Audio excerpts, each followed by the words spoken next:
Form and feeling ஸ்கந்தாஸ் பகுதி 6-9 குருவுக்கும் சீடர்களுக்கும் இடையில் என்ற நிகழ்ச்சியின் வாயிலாக டிசம்பர் 26, 2018 நடந்த சொற்பொழிவு. புதிய பூமி தைவானில் ஃபார்மோசா என்றும் அறியப்படும்.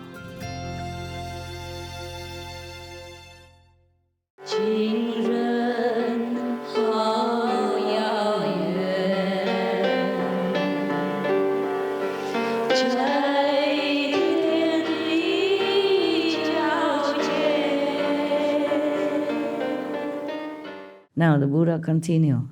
Ananda, in this situation, the good person experiences a brilliant light. After he realized where all this helplessness come from and the unclear, the untrue clarity, where does it come from? Then he can see a brilliant light. As a result of the excessive internal pressure in his mind, he is suddenly overwhelmed with such boundless sadness that he looks upon even mosquitoes and gadflies as newborn children. He is filled with pity and unconsciously bursts into tears. As some of you just cry and don't know why. Cry a lot, don't know why.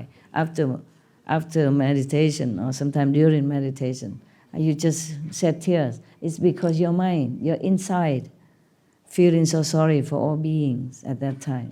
Okay? So you're getting in some of the compassionate state, in contradictory to the Maya, who has none. He shut it off, he cut it off, so that he can do his job. Now, we always talk about, it's another example for you. Remember, a Buddha has always a person, pestering him around all his lives, even when he became Buddha already. He always make trouble for Buddha, even want to kill him. He cannot kill, but then cut one of his toe, by chance. Always make trouble for him, yes. But in some of the sutra, it is explained that Devadatta, knowingly do that, so that the Buddha always improve under all circumstances. In one of the story that after he harmed the Buddha, like he even plucked out his eyes, the Buddha's eyes, from jealousy or whatever that is, because he wanted to be the king, and he killed his brother. Not kill, but take the eyes so that the Buddha don't know what to do anymore, cannot see, cannot go, cannot come back to the kingdom. And he came home, tell lie, say that he died.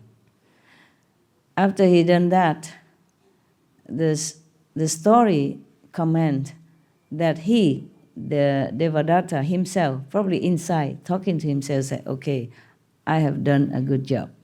I have done my duty. Yes. And in many other stories similar like that, the Devadatta, the foremost enemy of the Buddha, has always feel happy when he's done something wrong to the Buddha, because he say he's fulfilling his duty well. He feel proud of it. Because after that, the Buddha either clean all the residue karma or become more compassionate due to that situation. Instead of feeling hatred for his brother, he feels sorry for him because the brother too ignorant. For example, like that. Then, even though he lost his 2 eyes, physical eyes, but he doesn't lose his soul. He did not lose his compassion. So Maya, although we blame him for everything, but we also have to thank him. Because if he doesn't make everything so miserable, painful, then when you go out, you don't see the pain. You don't awaken to the ephemeral. You don't feel awakened to ephemeral life, okay? Or you don't awaken your compassionate and your love. You feel the person cold, hungry, shivering on the street. Don't you feel sorry? You feel compassionate, and you try, maybe have some clothes, you give it to him. Or you go back to your home, bring him some food. See, good for you, no? If the Maya take care of everybody, here is a heaven already. What need of me to sit here? What need of you to go out, do some charity work? Okay? So even whether or not he's bad or he's good, he is good for you. Nah? It is us who has to be good. No need to worry about the Maya. If we are bad, we should worry. The Maya is bad, we should not. Even if we cannot control him, but we should not worry about him. Worry about if we are bad or not. Got that? Okay. So, thank you. Huh? No. It is true, no? So everyone in this world or the next, bad or good, are for our sake, actually. Yeah. In English, they even say, I was because you are, I am because you will be, something like that, okay? Maybe that's a wise word. Somebody glean this wisdom and tell us in such a short term. So actually, we, you, I, we are connected. We all help each other in some way, bad or good, so that we can improve, progress in our evolution, spiritual evolution. So look upon all with that kind of attitude. Okay? Right. Yeah, I told you before a story about a guy. Whenever he see a drunken person outside, he changed. He become a better person. That drunken and poor beggar outside always sit there where that person passing by. And he sit there to help that guy, to remember, to remind him something that he doesn't even realize. But he improved. Yeah? At least he will not become drunken. Because he know, look at a guy who drinks a lot and become a beggar, sitting on the street in the cold weather, has no home, no love, nothing. See what I'm saying? Bad example is for you not to do it. Good example is for you to emulate. Then it's all good. It's all good. Everything good under the sun. Just be good. Then everything's good. Then you can see things more clear, more clearer, and you can understand the situation are not there for us actually to hate, to complain, even though sometimes I say, oh, I hate that Safa, but I don't mean that. You understand what I'm saying? Yeah, that's the way we say things in this world. Actually, I should not say that. It's just habit, you know. I learned it from you guys. Yeah, when I was born, I never say such thing, was I? Yeah. And then we grow up and everybody say this, say that, and then it's become ingrained in us, and then we say the same thing. But try from now on, say things positively, use positive word instead to say, oh, I feel so sick, to say I'm unwell, or I'm not well, okay? Yes. Or I will be better, I will get better. Okay, we continue, So that person crying in meditation or during meditation or after meditation. Many of you have that, I know that, yes. So, don't ask me, okay? Maybe this is one of the demons that make you cry. So this is called overexertion in suppressing the mind in the course of cultivation. You suppress the mind too much, he bursts into tears. He couldn't bear it. He make all illusion for you. If he understands, then there is no error, no problem, nothing bad. Yeah. But this experience does not indicate sagehood. If he realizes that and remains unconfused, then after a time, this situation will disappear. Yeah, no more crying, maybe laughing from ear to ear. Don't know. But if he consider himself a sage, then a demon of sadness. Now, you know the name of the first demon, okay? There are more to come. Depends on what kind of stage you are in and what kind of realization you have for your own stage and not mistaken for sagehood. This is the first stage, when you sad and you cry and you feel sorry for every little mosquitoes and ants that you remember. Feeling sorry for beings doesn't mean you have to overwhelm yourself with sorrow, okay? Yes. You feel sorry, but you're stationed in your mind, knowing that karma, word, maya, okay? Not overwhelm yourself until you're depressed, so depressed that you want to take your life or whatever. That is no, no, no. Huh? If you feel sad and feel too sorry for all beings, overwhelmingly sadness, no, okay? You can be sad, but don't fall, okay? Don't feel like this is the end of everything. So it's better he control himself and know in his state of evolution, spiritual evolution. Then the demon of sadness will not come. I'm explaining here now, okay? Otherwise, the Buddha say the demon of sadness will enter his mind. Then, as soon as he sees someone, he will feel sad and cry uncontrollably. If he see any beings, he will sad. Because he will see only sorrow in that person. He will remember, he will see when that person is sad or his state of mind is sad, his whole life is sad anyway. The human life is so sad, so he see anybody, he just cry, cry, cry. Out of pity, yeah. Lacking proper samadhi, he will certainly fall. Be careful. Anytime you think your mind changed for the worse or improper, you call the master to help, okay? Call the gods, call the gods, okay? Call the protectors. Do not listen to your state of emotion or false thinking.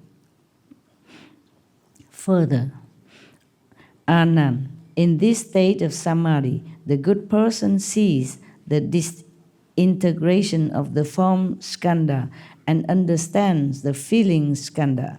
At that time, he has a sublime vision and is overwhelmed with gratitude. It's another state, okay? In this situation, he suddenly evinces tremendous courage. He probably has courage, a lot of courage now. Suddenly, the courage surges in him. His mind is bold and keen. He resolves to equal all Buddhas and says he can transcend 3 asamkhayas of aeons in a single thought. This is another state of overconfidence. Yeah, he can transcend 3 asamkhayas of aeon, meaning, oh God, you cannot even understand how much, how long. He can transcend them in just a thought, single thought.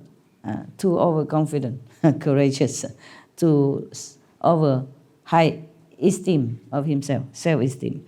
This is called being too anxious to excel in cultivation. If he understands, then there is no error. This experience does not indicate sagehood. If he realizes that and remains unconfused, then after a time it will disappear. So not to worry, okay? It's just passing by. But if he considers himself a sage, then a demon of insanity will enter his mind. This is worse than the sadness demon. As soon as he sees someone, he will boast about himself. He will become extraordinarily haughty to the point that he recognizes no Buddha above him and no people below him. Lacking proper samadhi, he will certainly fall. Whoa! So be careful, huh? The more I read, the more I think, if you don't have a Buddha with you, you fall anytime. You see all the 10 directions just like in the palm of your hand, and you're so clear, you have power and eloquence, everything. Still you go nowhere. And above that already, still worry about the demons who come and make trouble for you. That is, I'm telling you, because we should not have ambitious feeling, yeah? Not to want to be a Buddha so that you come out and boast to people. If you ever want to be a Buddha, it's just because your compassion. Because you see all beings suffer so much, and you wish that you could have some power so you can help somehow. That is the only reason that you want to be Buddha. Not so that you go out and lecture or have a lot of disciples or worship you, making you a lot of offering, build houses for you, etc., etc. Become famous, become like a big shot, being worshipped, being believed in, just for the sake of being big, then it's wrong. Then it is your fault that you deserve any demons that come to you, any at all, or all of them. Don't ever want any fame in this world. What for? How long it lasts you? To be famous, I told you already, it's a nuisance. Yeah? People be envious with you. They try to make trouble for you, harm you. You always, almost like you have to always run for your life. Truly like that. Especially if you're not in political arena, you don't have bodyguards, you don't have nothing. It's not a position to desire, okay? To be envy. Never. Cast it all out of your mind. Just meditate to improve yourself and cast out whatever undesirable traces you think no good for your practice. Pray always for protection and help so that your ego will not harm you in any way, so that your compassion will grow and grow and grow, so that wherever you go, your spiritual blessing and power will influence people for the better, will help them in any way, in some way, with or without your knowledge. Okay? If you're good, people will be blessed. Just like sandalwood tree, it will just give fragrance. A rose will give you beautiful, kind of fresh fragrance and make you feel good. Okay? The rose don't boast of her fragrance or achievement. The sun doesn't keep claiming his benefit to the world. He just does. Okay? Yeah. Same, we spiritual practitioners must have only one goal in mind, that's benefit others. As small way, big way, whatever way we can. Yeah? Better we don't even know it. So our ego don't make our nose become higher. Okay? Yeah, when I not yet learned Kuan Yin method, I met some Buddhist monks. And they let me some sutra and all that. And one day they say, okay, you like a ceremony, you want to be their underling, the protectee. Yeah. Then you make a ceremony. You buy fruit, incense to offer to the Buddhas. Yeah, and resolve that you want to be a Buddhist, a good Buddhist. Yeah, like that. And then they saw that I'm very sincere. So they say, okay, we burn the whole bunch of incense. About, I don't know, big bunch. 30, 50, the whole pack of incense. We put it in the incense holder, yeah? And it burned. And then the monks and the nuns told me, now if you wish something, then you can tell the Buddha inside you, now, in this ceremony. With us witness, but you don't tell us. You just wish inside your heart only. And if the incense or curl up, or some curl up, then your wish will come true. Yeah. All the incense curl, all of them, and don't fall down, because normally incense very long, Some of them about to fall down, some ash. No, none of them. And my teacher monks were so all wide eyes. My God, what is she wishing? Yeah. And I told you already what I wish. I wish I can help the worst kind of suffering being, the worst suffering person or being, without me even knowing it. I don't want to know about it. That's what I wish. And I was only 20-something. I had not practiced Kuan Yin method yet. So if you practice many lifetimes, you will not forget your goal. You come back again, you do the same again. You understand? You would just want to help others. At that time, many, many years, I never told anybody, but I thought now I can tell you. Maybe a good example, okay? This is all we should wish for, really, okay? Yes.